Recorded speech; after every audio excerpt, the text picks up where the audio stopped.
नमस्कार. श्री स्वामी समर्थ. स्वामी महाराज तुमच्या मनातील सर्व इच्छा आकांक्षा पूर्ण करोत ही स्वामींचरणी प्रार्थना करून आजच्या व्हिडिओला सुरुवात करते. तर 18 सप्टेंबर रोजी हरितालिका व्रत आहे, म्हणजे सोमवारी, आणि सोमवार आणि हरितालिका व्रत हे एकाच दिवशी आलेलं आहे आणि बऱ्याच वर्षानंतर असा हा योग एकत्र आलेला आहे. भगवान शिवशंकरांना सोमवार हा वार अत्यंत प्रिय आहे, त्यांचा हा वार आहे. त्याचबरोबर हरितालिकेचं व्रत देखील सोमवारी आलेलं आहे. त्यामुळे आपल्याला या दिवशी तुळशी मातेला ही एक वस्तू अर्पण करायची आहे. ही वस्तू अर्पण केल्यामुळे माता पार्वती, माता लक्ष्मी, त्याचबरोबर भगवान शंकर, भगवान श्री हरिविष्णू तुमच्यावर प्रसन्न होतील, तुम्हाला आशीर्वाद देतील, तुमच्या मुलाची, घरांची, पतीची प्रगती होईल, 7 पिढ्यांचे दारिद्र्य दूर होईल, लक्ष्मी स्थिर होईल. तर असा हा अत्यंत प्रभावशाली असा हा उपाय आहे. तर हरितालिकेचे व्रत हे अत्यंत पवित्र व्रत मानले जाते.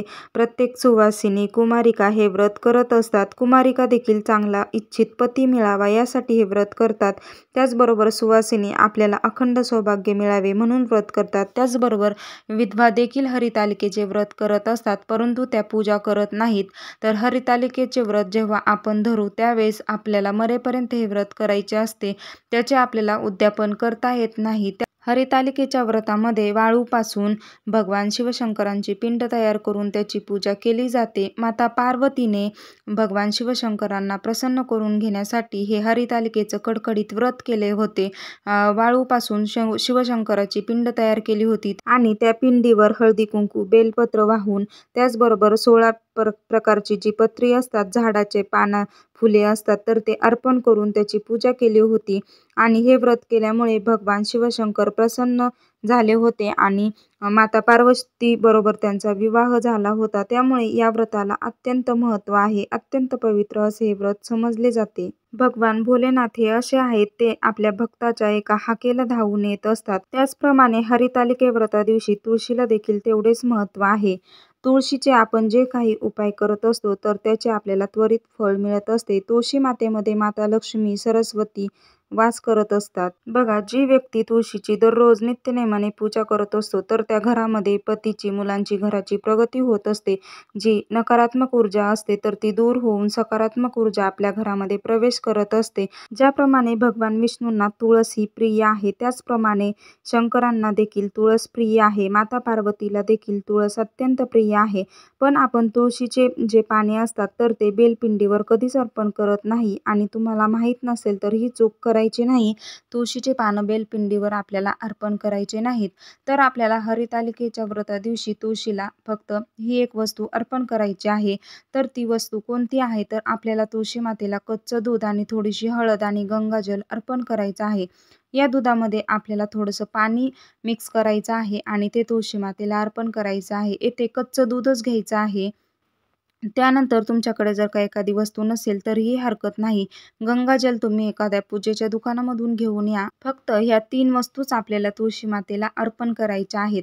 जेव्हा आपण या वस्तू तुळशी मातेला अर्पण करू तेव्हा आपल्याला भगवान विष्णू आशीर्वाद देतील, माता लक्ष्मी, सरस्वती आपल्यावर प्रसन्न होतील आणि भोलेनाथांचा देखील आपल्याला आशीर्वाद भेटेल.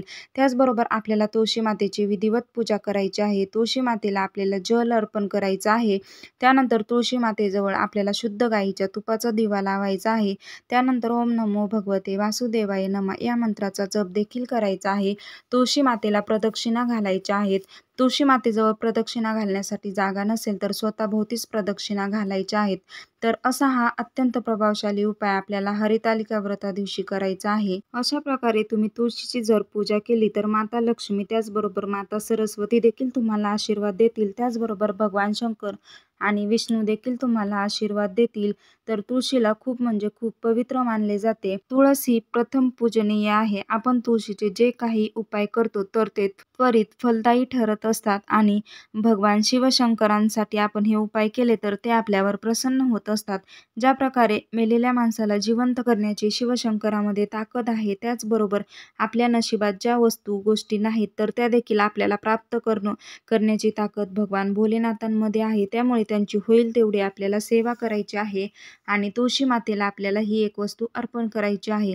यामुळे आपल्यावरील सर्व संकटे दूर होतील, आपल्या मुलांची, घराची, पतीची प्रगती होईल आणि जे दारिद्र्य आहे तर ते दूर होईल. माता लक्ष्मीचे आपल्या घरामध्ये आगमन होईल. माता लक्ष्मी आपल्या घरात टिकून राहील. असा हा अत्यंत प्रभावशाली उपाय आहे. तर प्रत्येकाने हरितालिका व्रता दिवशी तुळशीला ह्या वस्तू अर्पण करायच्या आहेत. तर कसा वाटला व्हिडिओ कमेंट करून सांगा आणि असेच व्हिडिओ पाहण्यासाठी चॅनेल सबस्क्राईब करा. भेटूया तसाच एक नवीन माहितीपूर्ण व्हिडिओ घेऊन. आजचा व्हिडिओ पाहिल्याबद्दल खूप खूप धन्यवाद. श्री स्वामी समर्थ.